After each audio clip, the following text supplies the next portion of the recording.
안녕하세요. 평화로운 구독자 여러분들, 리딩국입니다. 날씨가 굉장히 더워졌어요. 지금 보이실지는 모르겠지만 저도 굉장히 더운 상태에 있는데요.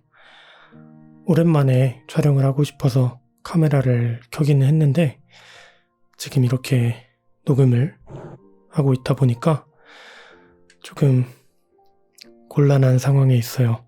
선풍기를 틀 수도 없고 방문을 열어놓을 수도 없어서 지금 굉장히 덥고 그래요. 그래도 괜찮습니다. 오늘은 제가 책이 아니라 문헌을 하나 가지고 왔습니다. 2020년 6월 25일이 무슨 날인지 다들 아시나요?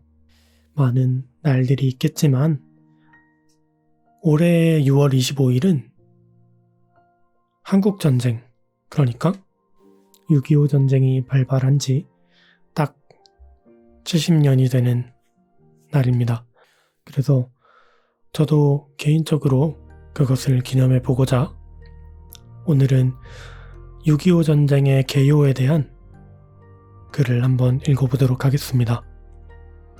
대한민국의 근현대사에서 가장 비극적인 사건을 두 가지 뽑아보라고 한다면 많은 분들이 첫 번째로는 일제강점기를 뽑으실 것이고 두 번째로는 동족상잔의 비극이라고도 말하는 한국전쟁을 꼽으실 거예요.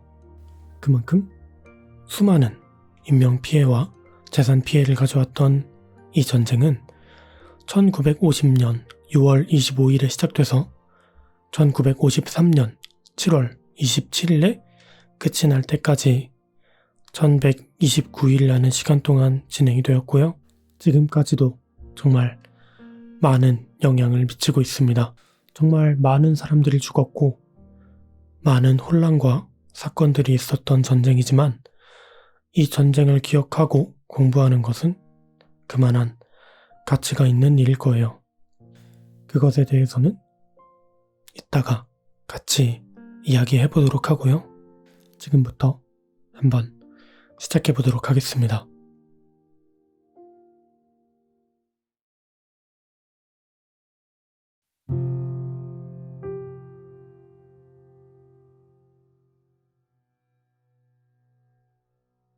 (1950년 6월 25일) 북한 공산군에 의해 도발되어 1953년 7월 27일 휴전되었다. 제2차 세계대전 이후 공산, 자유 양대 진영으로 다시 대립하게 된 세계의 내포한 갈등이 폭발한 것으로서 냉전인 동시에 실전이며 국부전인 동시에 전면전이라는 복잡한 성격을 가졌으며 우리나라 역사상 가장 비참한 전쟁 중의 하나였다.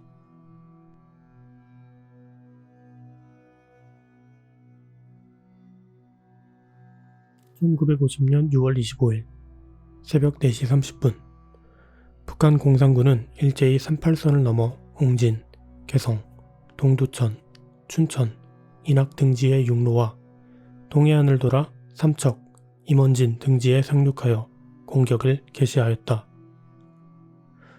이에 국군은 즉각 주말 외출 중인 장병들을 전원 귀대시키고 후방 사단들로부터 5개의 연대를 일선에 급파하였으나 26일에 옹진 반도와 국군 17연대는 할 수 없이 철수했고 치열한 공방전 끝에 의정부가 적의 수중에 들어갔으며 27일 저녁에는 서울 동북방 미아리 고지를 방어하는 국군 5사단 및 7사단의 진중에 적이 침투하여 피차 적을 분간할 수 없는 육박전이 벌어졌다. 이 혼란 중에 적 전차부대의 일부는 이미 서울 시내에 침입했으며 정부는 대전으로 후퇴했다.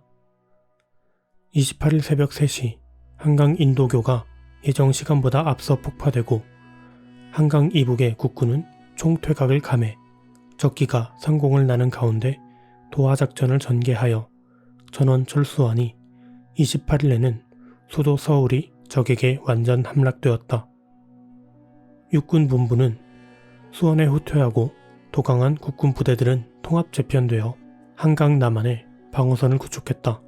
한편 정부는 25일 새벽 공산군이 남침을 개시한 즉시로 주한미군 대사 장면에게 긴급 훈령을 내려 미 국무성에 사태의 절박성을 알렸고, 미국은 이날 오후 2시 유엔 안전보장이사회를 열어 우리나라 문제에 대한 대책을 건의 북한군의 즉각 철퇴 촉구를 결의케 했다. 27일 재개된 유엔 안전보장이사회는 다시 공산군의 무력 침략을 배제하는 데 필요한 원조를 우리나라에 보낼 것을 모든 유엔 가입국에 권고하자는 미국 대표의 제안을 7대1로 가결했다. 이에 미국은 28일 트루먼 대통령의 명령으로 메가더 전투사령부를 우리나라에 설치하고 해군과 공군을 우선 우리나라 전선에 파견했다. 뒤이어 29일에 영국과 네덜란드의 해군이 출동하고 30일까지 총 32개국이 우리나라를 원조하기로 결의했다. 7월 7일 유엔 안전보장이사회는 영국과 프랑스의 공동 제안에 의해 우리나라 출전 유엔군의 총사령부 설치 및 유엔기 사용을 7대0, 보류 3으로 가결, 그 관할권을 미국에 위임하는 동시에 미국으로 하여금 유엔군 총사령부 보고를 유엔에 제출케 하였다. 이때까지 소련은 그해 1월 13일 이래 중국에 있어서의 대표권 문제로 유엔 안전보장이사회에 참석을 거부하면서 다만 구계자의 입장에 서서 유엔군의 우리나라 파견 문제를 비난해왔으나 자유를 사랑하는 세계 다수 국가의 고귀한 집단적 양심의 표현 앞에 여지없이 패배당하고 할 수 없이 27일자로 유엔에 재참석할 것을 통고해 오기에 이르렀다. 유엔의 이와 같은 결의는 세계 역사상 국제 정의에 입각한 최초의 국제연합군을 탄생시킨 것으로 국제 평화의 수호를 위한 획기적인 거사였다. 7월 7일의 유엔 결의에 따라 미국은 마침내 일본 도쿄에 유엔군 총사령부를 설치하고 메가더 장군을 총사령관에 임명. 7월 14일 유엔기가 메가더 장군에게 전달되고 이날 우리나라의 이승만 대통령은 국군을 유엔군 총사령관 지휘하에 편입시키겠다는 공식 서한을 발송하자 메가더 장군은 이를 즉히 응낙하여 공산 침략군에 대항하여 전투태세는 완전 통일, 정비되었다. 한편 국군은 6월 30일자로 3군 총참모장 최병덕 소장을 예비군 사령관으로 전입시키고 새로 정일권 준장이 총참모장이 되어 한강 이남 방어선을 재정비했으나 경부선 가도를 따라 전차 사단을 앞세우고 돌진하는 적 주력 부대에게 수원을 빼앗기고 육군 본부가 다시 남하했다. 7월 5일에는 유엔 결의에 따라 우선적으로 급파된 미 제24사단 21연대의 제1대대가 1포병대와 함께 오산 남방에서 최초로 공산군을 맞아 싸웠으나 33대의 전차를 앞세우고 들어오는 적의 대부대에 완전 포위되어 많은 전사자를 내고 포위망을 탈출, 후퇴했다.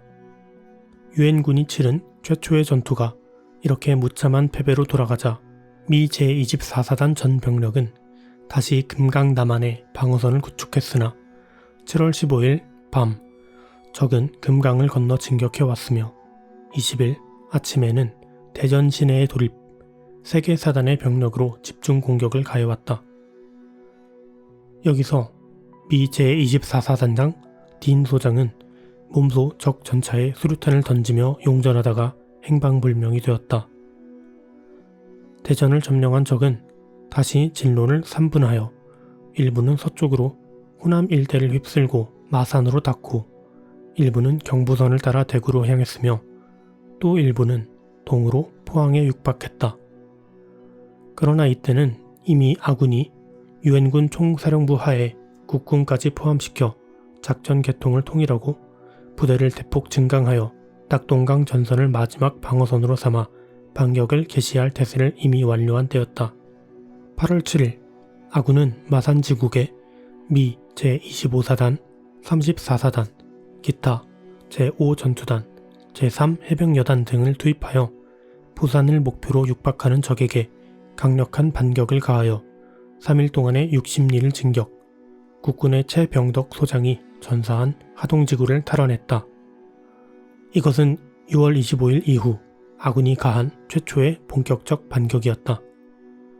8월 13일에는 동부 전선 포항에 돌입한 적군을 국군 수도사단과 제3사단이 대항하여 적군의 주 공격 지점으로 낙동강 도하작전을 위해 10여일을 두고 4개 사단의 병력을 투입, 인해 전술로 몰려들었다.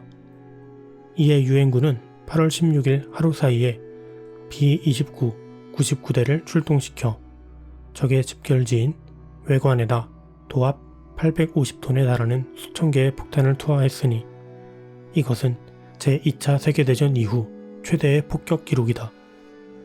그러나 적은 굽히지 않고 18일에는 대구 북방 13마일 지점까지 육박했다.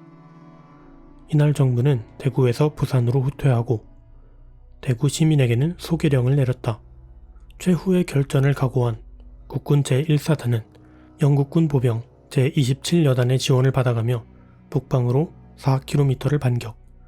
뒤이어 이날 미 제24사단과 해병사단의 응원 출동이 있어 23일까지는 대구 북방의 전세를 완전히 역전시켜 낙동강 이남 지역을 확보했다. 이후 적은 대구를 피하여 동, 서로 부대를 이동하더니 최후 결전인 제2차 협공작전을 기도했다.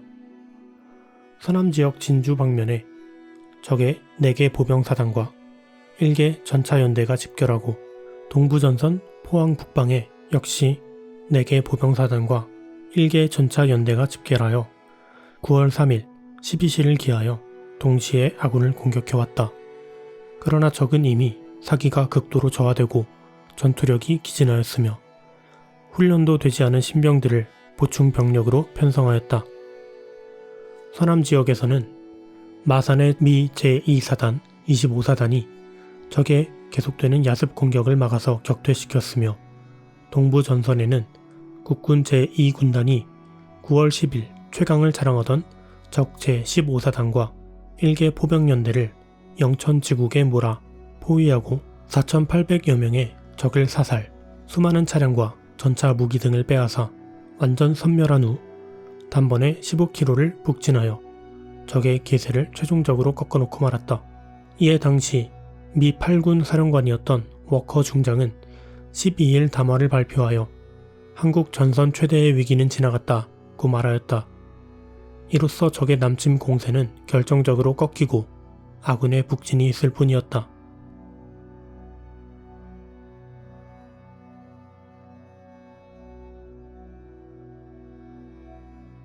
아군이 육전에서 이와 같은 전과를 올리기까지는 공군의 지원 폭격이 크게 주요하였으니 유엔 공군은 이미 개전 20일 만에 제공권을 장악, B-29, B-26 등 증폭격기는 적 후방의 교통로를 파괴하는 한편 평양, 진남포, 함흥, 성진, 청진, 나남 등지의 군수품 공장을 완전히 파괴했다.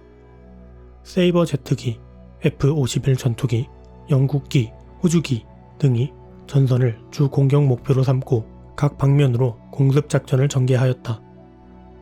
한편 해군도 개전 직후부터 제해권을 장악하였으나 지상작전이 후퇴를 거듭하므로 큰 활약을 못하고 있던 중 낙동강 전선에서 육군의 반격이 개시되자 전격적 북상을 기도하는 메가더 유엔군 총사령관의 명령에 의해 9월 13일 인천 상륙작전이 개시되었다. 이 작전의 해군사령관은 미 해군소장 도일로서 동원된 군함은 한국 15척, 미국 226척, 영국 12척, 캐나다 3척, 오스트레일리아 2척, 뉴질랜드 2척, 프랑스 1척, 도합 261척이었다. 13일부터 2일간에 걸쳐 맹렬한 함포 사격을 가한 후 15일 새벽 마침내 유엔군과 국군 해병대가 메가더 장군 지휘로 인천에 상륙, 서울을 향해 진격했다. 김일성은 유엔군의 인천 상륙이 있자 소위 민족 보위상인 최용건을 서울 방위사령관으로 임명하고 약 2만의 병력으로 최후 저항을 시도했으나 20일에 아군 수색대는 이미 한강을 건너 서울에 침투했고 23일에는 국군 해병대와 미 제1해병사단이 서울 서북방의 안산을 점령하고 다음날 마포로 도하하여 시내로 돌입했으며 25일에는 관악산 방면으로부터 국군 제17연대와 미 제7사단이 한강을 도하하여 남방으로부터 시내로 돌입, 협공으로 맹격을 가했다. 적은 결사적 항거로 시가전을 기도하였으나 병력의 대부분이 섬멸되어 서울에서 퇴각하니 9월 28일 역사적인 서울 탈환이 이루어져 중앙청 첨탑에 다시 태극기가 올랐다. 이 서울 탈환 작전은 남한 지역 전투의 최종적 결판이 되었으니 서울을 완전 탈환한 유엔군은 다시 수원 방면으로 남하하여 적의 배후를 찔렀으며 중부와 동부 전선에서도 무제한 북진 공세를 취하니 30일에 벌써 국군 제34단은 동해안을 전격적으로 북상하여 38선 접경 인왕리에 이르렀다. 이에 38선 이남의 공산군은 사실상 퇴로마저 끊긴 채 완전히 마비 상태에 빠졌다. 9월 30일 유엔군 총사령관 메가더 장군은 북한 공산군 총사령관 김일성에게 항복 권고문을 보냈으나 김일성은 이를 거부하고 다만 남한 지역에 있는 공산군의 전면 퇴각만을 명령했다. 따라서 같은 날 유엔군 사령부는 휘하 전 장병에게 38선을 돌파하여 북진할 것을 명령했고 적 부대들은 태백산맥을 유일한 퇴로로 이용하여 후퇴했으며 나머지 일부는 지리산, 대덕산, 회문산 일대에 포위된 채 유격전을 기도하게 되었다. 1월 1일 오전 11시 45분 국군 제3사단은 이종찬 대령 지휘하에 최초로 38선을 넘어 북진을 개시했으며 뒤이어 수도사단이 인제를 거쳐 북상하여 10월 10일 3사단과 함께 원산 시내와 명사십리 비행장을 완전 점령했다. 중부전선에서는 국군 제7사단과 8사단이 화천, 김화를 거쳐 북상, 18일에는 서부전선으로 북상한 미 제1군단과 만나 평양 남방 근교에 육박하고 19일 군군 제1사단을 선두로 하여 평양을 완전 점령했다.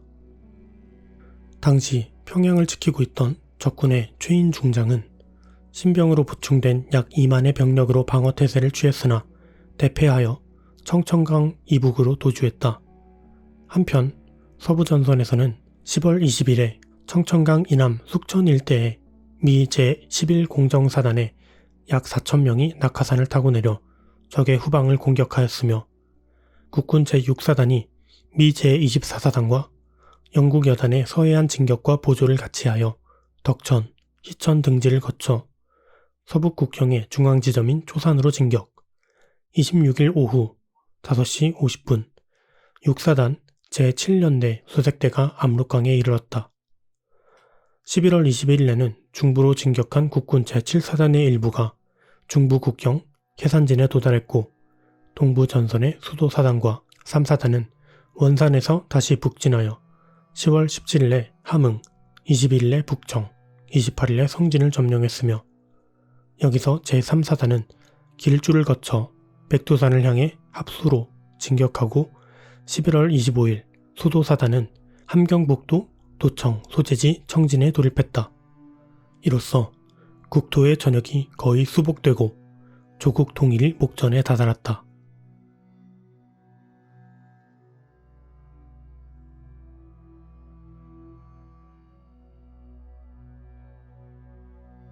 그러나 북한 공산군이 거의 섬멸 상태에 이르자 중공은 아무런 통고도 없이 한국 전선에 병력을 투입하기 시작했다. 중공군은 4개군 약 50만의 병력으로 고원지대를 타고 몰려 내려왔다. 11월 24일 메가더 장군이 직접 지휘에 나서 총공격을 시도했으나 실패로 돌아가고 29일까지 서부전선의 아군은 청천강 이남으로 후퇴하고 12월 1일부터는 동부전선에서도 철퇴를 개시했다. 12월 4일 메가더 장군은 중공군 100만이 북한에 투입되었으며 새로운 전쟁이 시작되었다고 발표했다.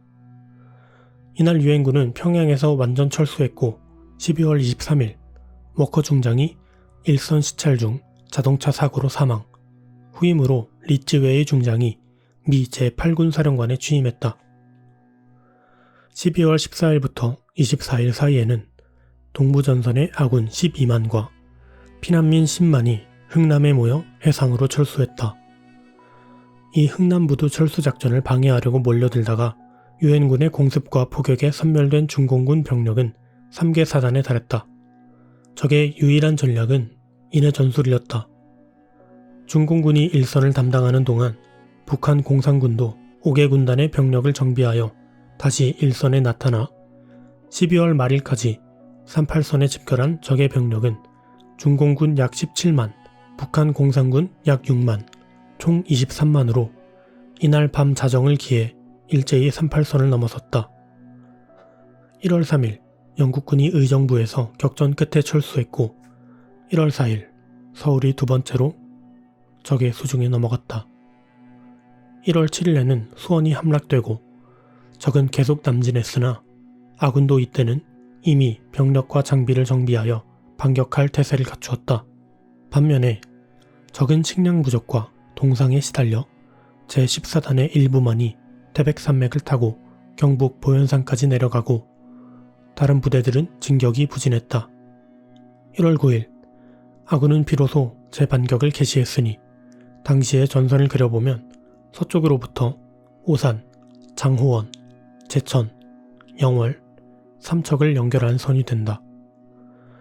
이날 미 제2사단은 프랑스군과 네덜란드군을 포함한 병력으로 중공군에 대항하여 원주에서 열전 끝에 적을 격퇴시켰으며 1월 25일 미 육군 참모총장 코린즈 장군이 내한 중공군을 과대평가할 게 없다는 성명을 발표하자 당일로 유엔군은 오산을 탈환했고 1월 28일 중부전선의 횡성이 탈환되었다. 아군의 반격이 개시된 이후 2월 2일에 전사한 북한 공산군 전선사령관 김책을 비롯해 10여만의 전사자를 낸 적군은 할 수 없이 2월 7일부터 전면 퇴각을 개시했다. 그러나 이번에 반격 북진은 928 수복대처럼 용이한 것은 아니었다. 적은 전 전선에 견고한 참호를 구축하고 있었으므로 일일이 일진일퇴를 거듭한 끝에 겨우 진격이 가능했다. 이리하여 아군은 3월 2일에 비로소 한강을 넘어섰고 14일에 국군 제1사단이 다시 서울에 진주할 수 있었다. 3월 24일 메가더 장군은 38선 월경을 개시했고 동부전선은 4월 5일에 소양강을 건너 38선 이북의 수계고지를 점령했다.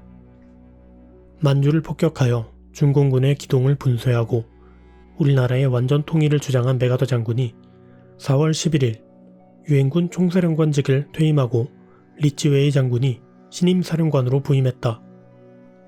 이때 적은 소위 춘계대 공세를 취하여 4월 23일 김화 남방의 아군 방어선을 집중적으로 돌파하여 28일에 춘천, 30일에 서울 북방 우이동까지 육박하였으나 결국 격퇴되고 5월 16일 제2차 공세로 인제지구에 남침하였으나 동원 병력 11만 중 5만여 명의 살상자를 내고 6일 만에 격퇴되었다.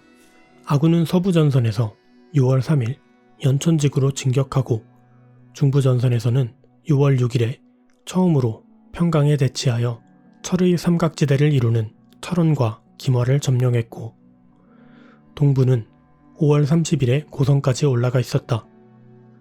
이에 공산 측은 결국 전세가 불리함을 알아차리고 6월 23일 소련의 유엔 대사 마리크로 하여금 한국전쟁의 정전을 제의해오고 미국은 이에 호응함으로써 7월 8일 개성에서 정전회담 예비회담이 개최되고 10월 25일 회담 장소를 판문점으로 옮겨 회담을 진행했다. 11월 28일에는 당시 전선을 임시 휴전선으로 채택하게 되어 한때 전투가 소강 상태에 들어갔으나 치열한 선전전을 수반하면서 여전히 전투는 계속되었다. 한편 국군은 후방에서 928 수복대 지리산 일대의 산악으로 집결한 패잔 공비 소탕 작전을 개시했다. 국군 수도관과 제7사단 및 전투경찰대 5개 연대는 이해 12월 2일부터 이듬해 3월 13일까지 4차에 걸친 공격을 가해 사살 7,147명, 포로 6,883명, 귀손 172명의 전과를 올려 일단 전면적 소탕을 끝냈다. 이 외에도 1952년 여름에는 거제도 포로 수용소에서 수차에 걸쳐 폭동이 일어난 5월 7일에는 포로 대표와 담판을 하려던 수용소 소장 노뜨 준종이 포로들에게 납치되는 등 소란이 일어났으나 6월 말경에는 완전히 질서를 회복했다.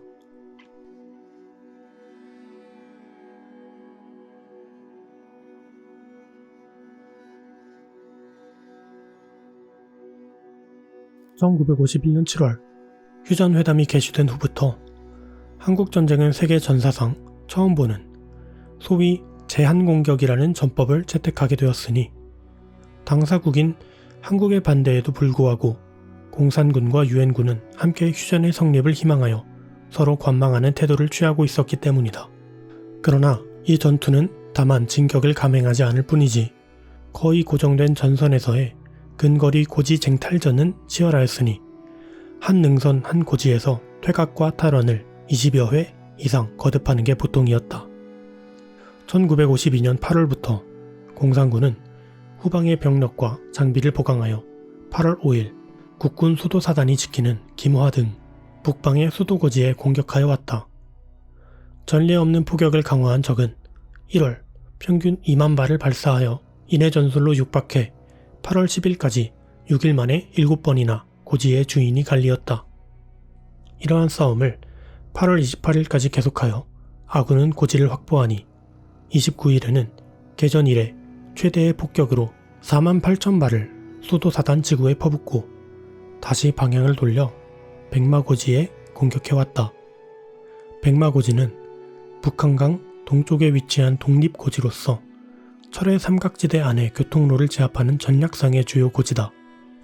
이 지대는 국군 제3사단, 9사단 및 미 제1사단 등이 방어하고 있었는데 10월 29일까지 1개월 사이에 25회 이상 고지의 주인이 바뀐 끝에 아군은 한 걸음 진격하여 철마 고지까지 점령했으며 이동안의 접전은 주로 백병전이었다.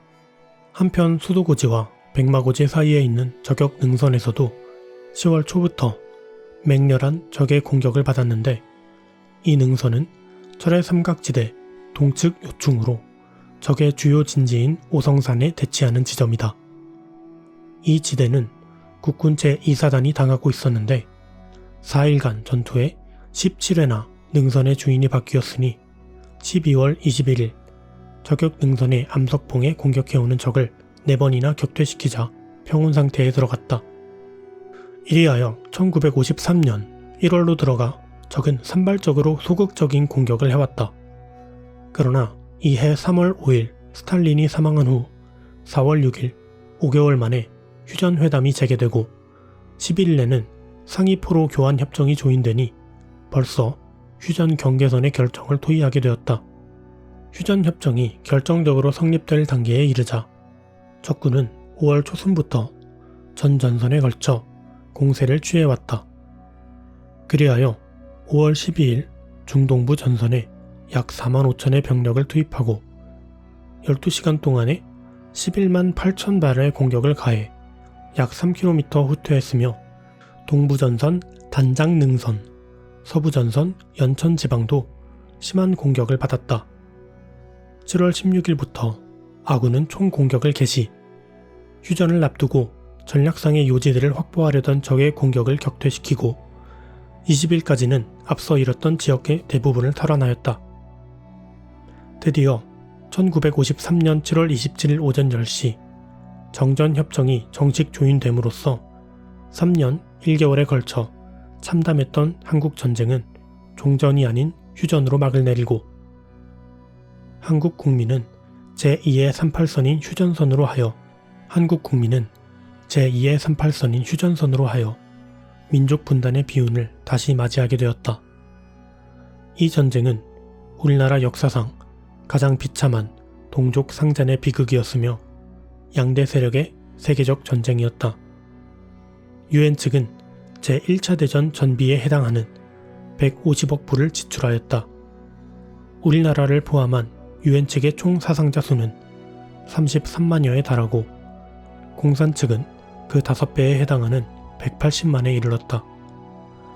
만 3년간의 혈전에서 우리나라 국토는 초토화됐으니 60만 채의 가옥이 파괴되고 20만 명의 전쟁 미망인, 10만 명의 전쟁 고아가 생겼으며 공업시설은 45%가 가동 불능이 되어 경제적, 사회적으로 암흑리를 초래했다.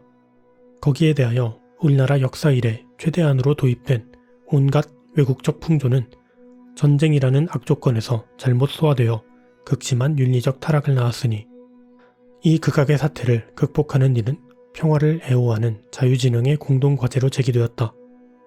그리하여 미국을 위시한 유엔의 다수 국가는 계속하여 공산군과 용감히 항전한 한국의 재건 사업을 도왔으며 이 전쟁이 남겨준 역사적 교훈은 우리나라를 위시한 모든 자유애호 국가들로 하여금 정의에 도전하는 침략자에 대하여 과감한 반격과 철저한 응징을 가할 결의를 갖게 하였다.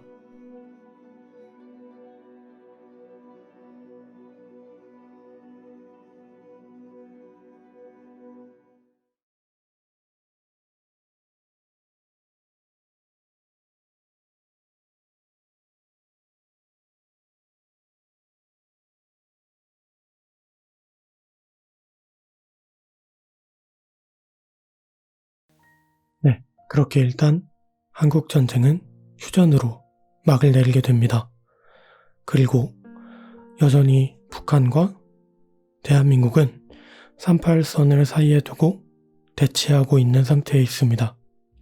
물론 지금에 이르기까지 정말 크고 작은 갈등들도 많이 있었고 평화로운 노력들도 굉장히 많이 있었지만 여전히 북한과 대한민국은 대치 상태를 유지하고 있습니다. 개인적으로 전쟁사를 공부해야 하는 이유는 우리 집단과 상대방 집단 간의 관계에서 온다고 생각이 들어요. 1970년에 서독의 총리였던 빌리 브란트가 폴란드에 있는 유대인 위령탑을 방문했던 적이 있다고 합니다. 그때 폴란드의 총리이자 유대인이고 나치 수용소의 생존자였던 유제프 치란키에비치는 이런 말을 남겼다고 합니다. 우리는 용서하겠다. 그러나 잊지는 않겠다. 개인적으로 이 말에 담긴 태도가 우리가 전쟁사를 대해야 하는 바람직한 자세라는 생각이 듭니다. 사실 개인과 개인의 관계라고 생각을 한다면 이런 자세는 그렇게 바람직한 자세는 아닐 거예요. 왜냐면 상대방의 과오를 묻어두지 않는 용서는 완전한 용서가 되지 않을 테니까요. 하지만 집단과 집단, 나라와 나라 사이에서는 굉장히 바람직한 태도라는 생각이 듭니다. 어떻게든 더 발전적인 관계를 이어나가기 위해서는 과거에 있었던 일들은 가급적이면 뒤에 두고 나아가는 게 좋겠죠. 하지만 어떤 일이 있었는지, 그 전쟁의 과정과 결과가 어떠했고 누구에게 과오가 있으며 책임이 있었는지 그것을 잊어버린다면 같은 일은 언제든지 다시 발생할 수 있기 때문입니다.